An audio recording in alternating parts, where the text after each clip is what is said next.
¿Qué pasaría si te dijera que detrás de las obras de arte más famosas del mundo se esconden secretos, venganzas y hasta melodías infernales? Estas mismas cuentan una historia mucho más oscura y fascinante de lo que jamás imaginaste. Por ejemplo,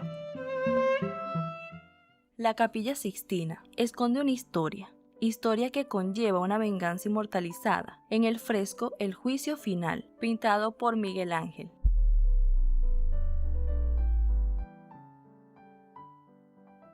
Este artista nació el 6 de marzo de 1475. Fue un artista renacentista italiano, escultor, pintor, arquitecto y poeta. Es considerado uno de los más grandes artistas de la historia. Su arte era aclamada. El Papa Julio II, un gran admirador y mecenas del arte, encargó a Miguel Ángel pintar el techo de la Capilla Sixtina, pero estos dos tenían algunas diferencias. El Papa, basado en su religión, estaba apegado fielmente a las escrituras bíblicas, mientras que Miguel Ángel tenía otras creencias. No solo era un artista renacentista, sino que también estudió la anatomía humana. Adquirió sus conocimientos sobre la anatomía, realizando disecciones de cadáveres para observar directamente la estructura de los músculos, los huesos y los órganos internos. Estas disecciones le permitieron comprender cómo funcionaba el cuerpo humano y cómo se movían los músculos, pero aún así decidió cumplir con el encargo. Al terminar la pintura en el techo de la capilla, algunos observadores notaron símbolos extraños que daban indicios a partes anatómicas del cuerpo humano. Luego de haber culminado la obra en el techo de la capilla, se le dio la tarea de pintar el fresco, El Juicio Final. Esta monumental obra fue un encargo significativo, dado el prestigio y la importancia de la Capilla Sixtina dentro del Vaticano. Décadas después de que el artista plasmara su genio en el techo de la capilla, que contenía una serie de frescos que representaban escenas bíblicas. Pero la belleza y la osadía de los desnudos en el Juicio Final no fueron del agrado de todos. Hubo alguien que se atrevió a levantar su voz. Biagio da Cesena, el maestro de ceremonias papal, elevó su voz en desaprobación, calificando a las figuras de indecorosas y más propias de un baño público que de un lugar sagrado. Mientras que Miguel Ángel se encontraba creando la pintura, estas críticas, como era de esperar, encendieron la furia del pintor, que no tardaría en dar una respuesta en tanto creativa. Y así, el artista urdió su venganza. En el caos del juicio final entre ángeles y demonios, Biagio fue inmortalizado como Minos, el juez del infierno, con orejas de burro, una serpiente enroscada donde la misma tapaba y mordía su pequeña herramienta.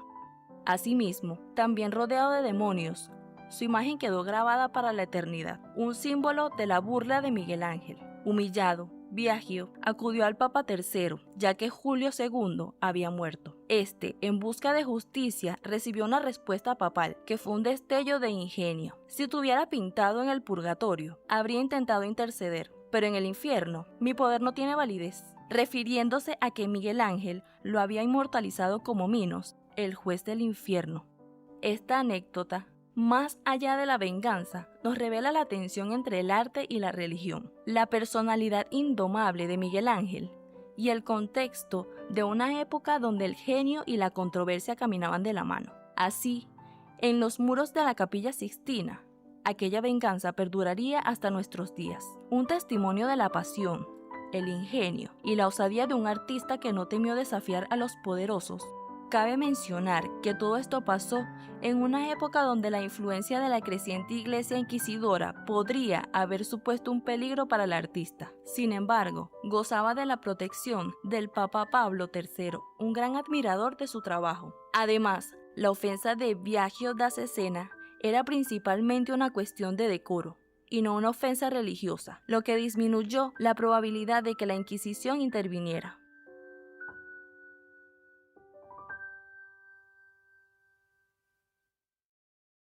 Pieter Bruegel, este artista holandés del Renacimiento, nació el 9 de septiembre del año 1569. Tenía un gran talento, sobre todo, sabía ocultar muy bien algunas representaciones de la época, pequeños momentos cotidianos plasmados y escondidos en muchas de sus obras. Es cierto que Bruegel tenía un estilo muy particular y no se abstenía de representar escenas de la vida cotidiana. incluyendo aspectos que podrían considerarse escatológicos. Bruegel era conocido por su apodo como el bromista. Le gustaba hacer trucos, algunas bromas, pero también era un miniaturista excelente. Se podía notar su talento a la hora de pintar escenas de la vida campesina y popular con un realismo y detalle excepcionales.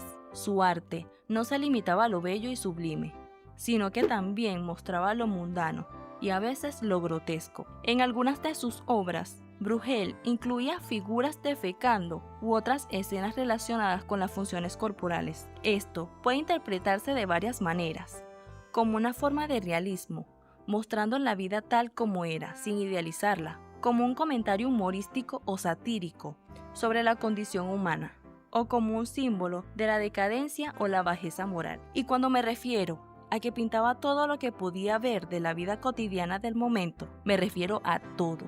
Por ejemplo, en su pintura, como Torre de Babel y los proverbios holandeses, podemos ver muchas cosas como que pintó cuál fuese sido el método para la construcción de la torre, hombres y mujeres transportando grandes y pesadas rocas, el rey Nimrod, que llega para controlar cómo van las obras, y un poquito más al fondo de donde se encuentra el rey, podemos ver a alguien con un poco de dolor de estómago.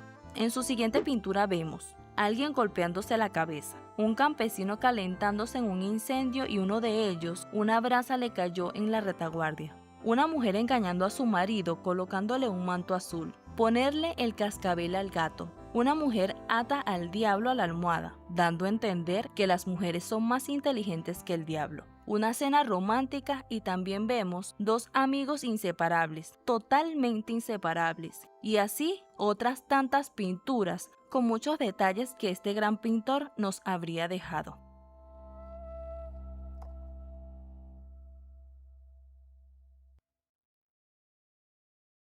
Vincent van Gogh, nacido el 30 de marzo de 1853 en Zundert, Países Bajos, fue un pintor post-impresionista, cuyo trabajo tuvo una influencia de gran alcance en el siglo XX, debido a sus colores vivos y el impacto emocional de su arte. Desde joven, Van Gogh mostró una sensibilidad aguda y un temperamento apasionado. Exploró diversas vocaciones, desde el comercio de arte hasta el ministerio religioso, pero ninguna lograba saciar su anhelo de encontrar un propósito. Fue en el dibujo y la pintura donde finalmente encontró su verdadera voz. Su carrera artística comenzó relativamente tarde, alrededor de los 27 años, pero una vez se entregó a la pintura, lo hizo con una intensidad arrolladora. Sus primeras obras reflejaban la dura realidad de la vida campesina, con colores oscuros y una pincelada cruda. Sin embargo, su encuentro con el impresionismo en París transformó su paleta y su estilo, llevándolo a explorar colores vibrantes y pinceladas expresivas que transmitían sus emociones más profundas. La relación con su hermano Theo fue fundamental en su vida. Theo, marchante del arte, le brindó apoyo emocional y financiero, creyendo en su talento incluso cuando nadie más lo hacía. Esta conexión fraternal fue un pilar en la vida de Vincent. Una noche del 23 de diciembre de 1888, tras una acalorada discusión, Van Gogh se automutiló la oreja izquierda. Posteriormente, envolvió su oreja en un pedazo de papel y se la entregó a una mujer en un burdel. Este acto de automutilación, un grito de dolor y desesperación, se convirtió en un símbolo de su tormento interior. Este suceso, un punto crítico en su lucha contra la enfermedad mental, dejó una profunda huella en su vida y su obra. Los autorretratos que pintó con la oreja vendada son testimonios conmovedores de su sufrimiento y su resiliencia. Tras el incidente de la oreja y los episodios de crisis que siguieron, Van Gogh reconoció la necesidad de recibir tratamiento. A pesar de su deseo de seguir pintando y vivir en Arles, entendió que su salud mental requería atención especializada. En mayo de 1889, Van Gogh ingresó voluntariamente en el sanitario de Saint-Paul de Mausolé. Este sanatorio, un antiguo monasterio, se convirtió en su hogar durante un año. Durante su estancia en el sanatorio, continuó creando muchas de sus obras más famosas. Una de estas pinturas, y que mucha gente conoce, es La Noche Estrellada. La villa que se refleja allí Fue creada en parte producto de su imaginación, y el cielo que podemos ver con pinceladas arremolinadas y los colores vibrantes reflejan su estado mental, la forma en que él lo percibía a través de su ventana. Sin embargo, investigaciones han demostrado que la posición de Venus en el cuadro coincide con las observaciones astronómicas de la época, lo que sugiere que Van Gogh también se inspiró en la realidad. Es decir, la obra es una combinación de observación y la expresión de su mundo interior. Vincent murió el 29 de julio de 1890. En vida, su arte no fue ampliamente reconocido. Theo murió poco después de Vincent, y su esposa Johanna Van Gogh Bonger jugó un papel crucial en la promoción de su obra. Fue ella quien ayudó a que el mundo conociera y apreciara el genio de Van Gogh.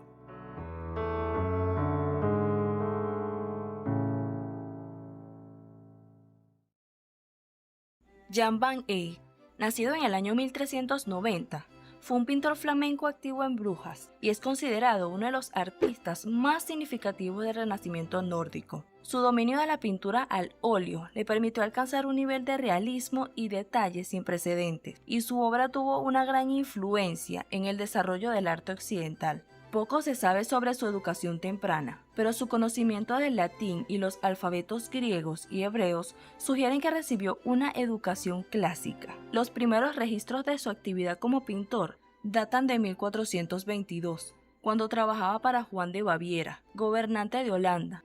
En 1425 se trasladó a Brujas y entró al servicio de Felipe el Bueno, duque de Borgoña. Van Eyck se convirtió en pintor de corte y diplomático del duque, lo que indica el alto nivel de estima en el que se le tenía. Esto lo llevó a crear el retrato de Arnolfini, también conocido como el matrimonio Arnolfini. Es una de las pinturas más famosas del artista, creada en 1434. Esta obra maestra es un retrato de cuerpo entero que se cree representa al comerciante italiano Giovanni di Nicolao Arnolfini. La pintura muestra a una pareja de pie en una habitación ricamente decorada. El hombre, presumiblemente Giovanni Arnolfini, mira directamente al espectador con una expresión seria. Viste un abrigo de piel y un sombrero. La mujer, que se cree su esposa, está de pie a su lado, con la mano derecha extendida hacia él. Lleva un elaborado vestido verde y un tocado blanco. El espejo, situado en el fondo de la habitación, refleja a la pareja, pero también a dos figuras adicionales. Se cree que una de ellas es el propio Van Eyck, lo que sugiere que fue testigo de la escena. Y es que en el mismo espejo está el detalle oculto de esta gran obra. Jan van Eyck firmó la pintura de forma prominente sobre el espejo, con una inscripción que traducida al español dice: Jan van Eyck estuvo aquí, 1434.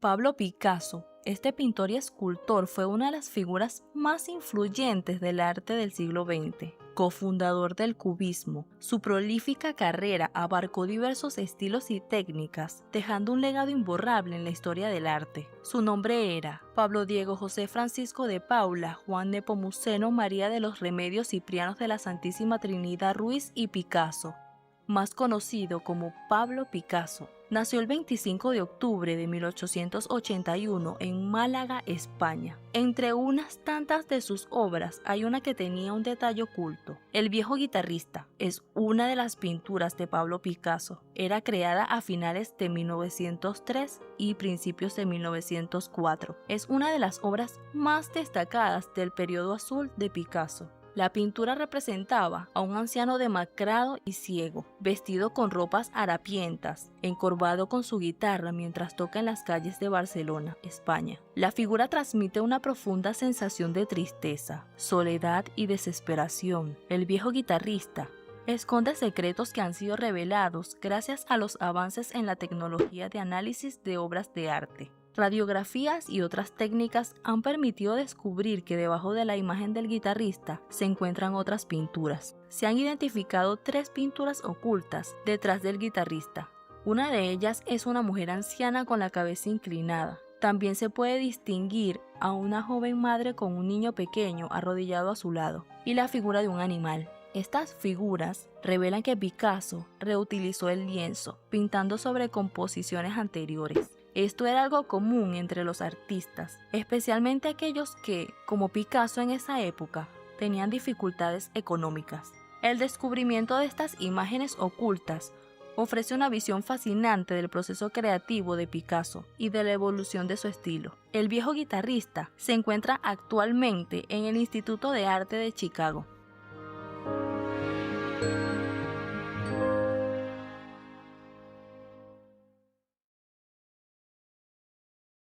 Francisco de Goya fue un pintor y grabador español que vivió entre 1746 y 1828. Su vida y obra pueden resumirse en los siguientes puntos claves. Inició su formación artística en Zaragoza y luego se trasladó a Madrid.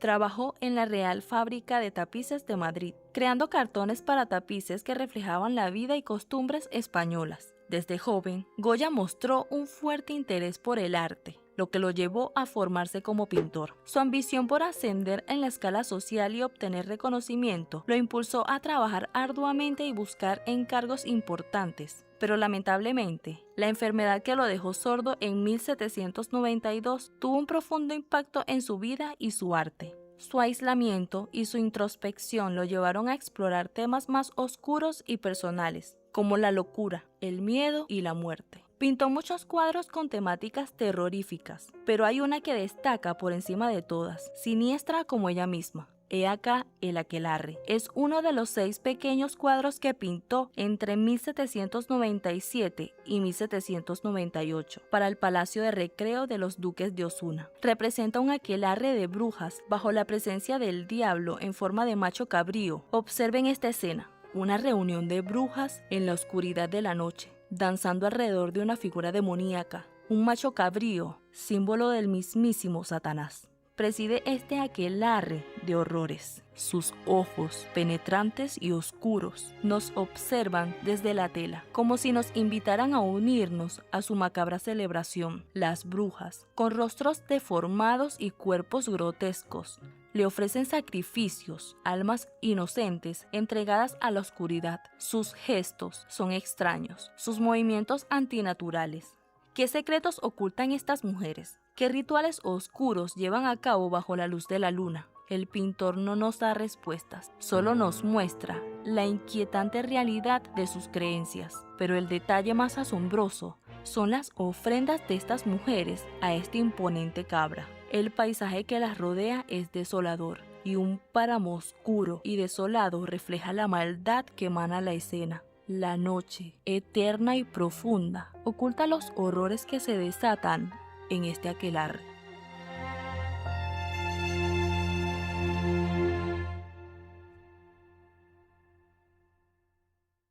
El holandés Jerónimos, mejor conocido como el Bosco, nació en el año 1450. Solo le bastaron 20 pinturas y 9 dibujos para crear una de las iconografías más reconocidas de la historia del arte. El Jardín de las Delicias. Esta obra maestra es un tríptico, es decir, una pintura dividida en 3 paneles. Cuando está cerrado, se ven 2 paneles que representan la creación del mundo. Al abrirlo, se revela un mundo lleno de figuras extrañas y escenas complejas. Esta pintura muestra el paraíso, el pecado y el infierno. Su rica imaginación y su misterio han fascinado a todo aquel que ha logrado verla durante siglos. En el panel izquierdo, conocido como el paraíso de la creación, representa el jardín del Edén con Adán y Eva en el centro. Dios Padre, con una apariencia juvenil, presenta a Eva y Adán. El paisaje es exuberante, con una vegetación fantástica y animales exóticos, algunos reales y otros imaginarios.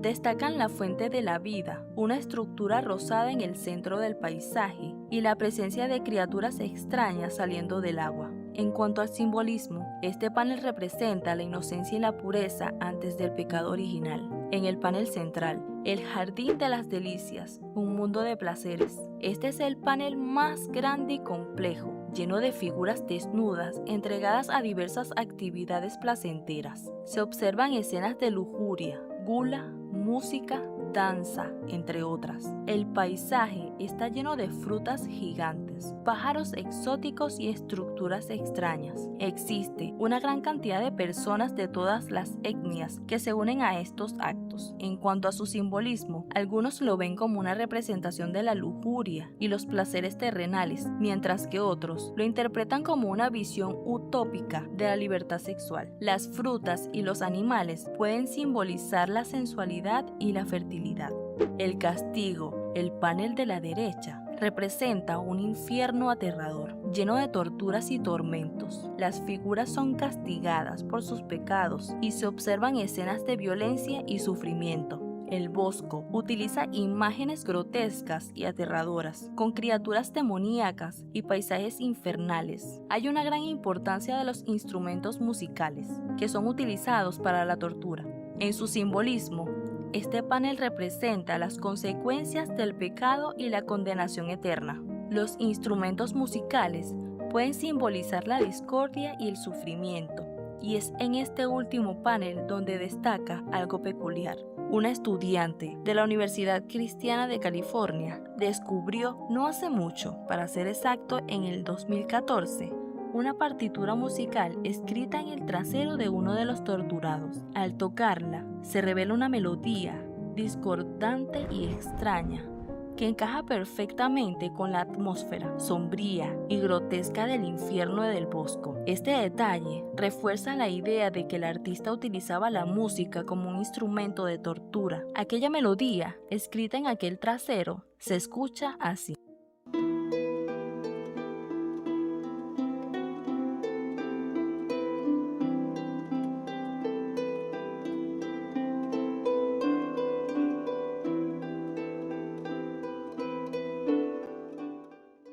Espero les haya gustado este video. Denle like y suscríbanse a mi canal. Activen la campanita para que vean más videos como este. Nos vemos en el próximo video. Bye.